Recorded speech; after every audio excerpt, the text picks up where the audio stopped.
Selamat pagi dan selamat datang ke program e-talk pada hari ini. Tajuk pada hari ini adalah Green Material yang berkaitan dengan konkrit. Pada hari ini, saya telah menjemput 4 panel juri yang datang untuk memberikan sedikit informasi tentang topik pada hari ini. Yang pertama, kita ada Encik Dafi sebagai Ketua Kejuruteraan Malaysia. Seterusnya, Encik Arsen sebagai Site Inspector. Dan yang terakhir, kita ada Encik Christopher sebagai Ketua JKR Kerajaan. Topik kita pada hari ini mungkin sebenarnya biasa, yaitu konkrit. Tapi sebenarnya ia adalah asas kepada masa depan iklim kita. Kita tahu konkrit adalah bahan binaan yang paling banyak digunakan di dunia. Tapi industri semen saja menyumbang kira-kira 8% pelepasan karbon dioksida.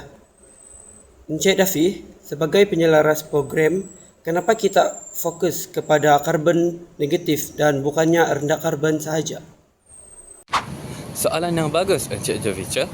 Rendah karbon hanya bermaksud kita mengurangkan kerosakan. Karbon negatif pula bermaksud konkrit itu sendiri bertindak menyerap lebih banyak karbon dioksida daripada apa yang dilepaskan sepanjang kitaran hayatnya. Kita bercakap tentang penggunaan biochar, suntikan mineral karbon dioksida dan bahan pengikat alternatif seperti abu terbang. Menjelang 2050, jika kita tidak mencapai sifar bersih dalam pembinaan, sasaran pembangunan kita akan bercanggah dengan matlamat kelestarian alam sekitar. Saya setuju dari sudut teori Dafi, tapi sebagai individu yang melihat dari sisi teknikal dan pemeriksaan tapak, kebimbangan saya adalah bagaimana prestasinya di lapangan. Dalam kertas kerja kita ada bincangkan bahwa bahan ini bukan lagi sekadar eksperimen makmal. Betul itu, Arsenste. Dari sudut naib pengurusi dan melihat kepada piawaian JKR, kita tidak boleh guna sesuatu bahan hanya sebab ia hijau atau mesra alam. Ia mesti kukuh dari segi struktur. Jika saya memantau projek jambatan di Kota Kinabalu, saya perlu tahu sama ada konkrit karbon negatif ini mampu bertahan dengan kelembapan tinggi dan beban yang berat. Itulah cabarannya. Konkrit karbon negatif selalunya memerlukan masa pengeringan yang berbeza. Tugas saya adalah memastikan pekerja di tapak tidak menganggapnya sama seperti simen Portland biasa, OPC. Kita perlukan kawalan kualiti yang lebih ketat untuk memastikan proses penyerapan karbon itu tidak melemahkan tulang keluli dalam jangka masa panjang. Etika, kejuruteraan, dan kelestarian. Ini membawa kita kepada tanggung jawab pembangunan lestari. Sebagai pembantu juruteknik yang berdaftar dengan BEM, kita mempunyai tanggung jawab etika. Ia bukan sekadar membina dengan cepat, tetapi membina dengan bertanggung jawab. Dafi, apakah yang awak temui mengenai konsep ekonomi sekitaran dalam kajian e-talk ini? Ia mengenai konsep menukar sisa kepada kekayaan. Di Sabah, kita boleh gunakan sisa industri yang sepatutnya dibuang di tapak pelupusan sebagai bahan ganti semen. Ini mengurangkan proses pemanasan yang tinggi tenaga dalam penghasilan semen tradisional. Ia selari dengan SDG 9, yaitu industri, inovasi, dan infrastruktur.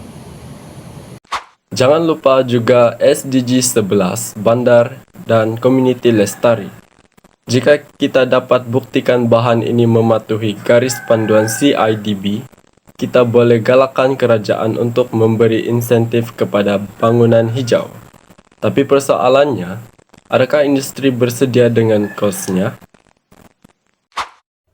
Kos adalah isu yang besar. Encik Arsen, dalam laporan setiausaha, adakah kita nampak keseimbangan antara harga pemula dengan keuntungan pada jangka panjang? Kos permulaan memang lebih tinggi, mungkin sekitar 10% hingga 15% untuk campuran tertentu.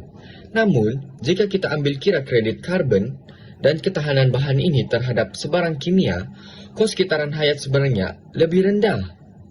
Tambahan pula, Sebagai penyelia JKR, saya nampak kos penyelenggaraan adalah beban besar pada bajet. Jika bahan baru ini lebih tahan retak, kita dapat berjimat berjuta-juta ringgit dalam jangka masa panjang.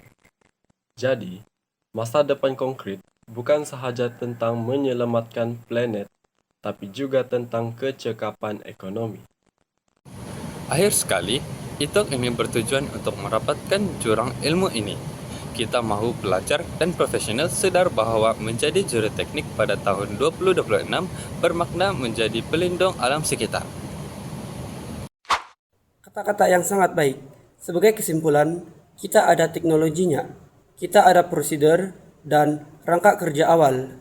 Oleh itu, kita haruslah beralih dari kertas cadangan ke alam realiti. Mari kita pastikan kertas kerja ini diluluskan dan mesej ini sampai kepada pihak industri. Setuju. Terima kasih pasukan. Mari kita bersedia untuk sesi soal jawab pula.